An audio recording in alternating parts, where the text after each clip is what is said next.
नमस्ते, मैं Rakesh Khanna Sharekhan BNP Paribas की तरफ से आप सबका कमोडिटी पॉडकास्ट में स्वागत करता हूँ। आज जिस कमोडिटी के बारे में जानकारी देने जा रहा हूँ वो है क्रूड ऑयल।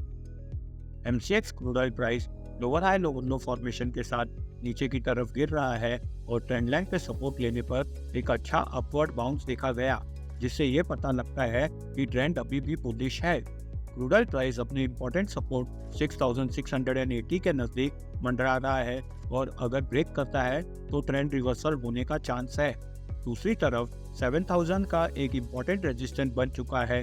अगर प्राइस इसके ऊपर क्लोज देता है तो 7300 का टारगेट की पॉसिबिलिटी देखी जा रही है।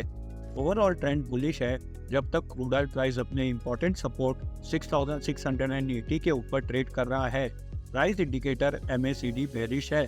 धन्यवाद।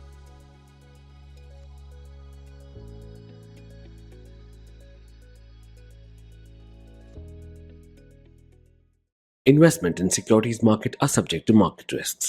Read all the related documents carefully before investing.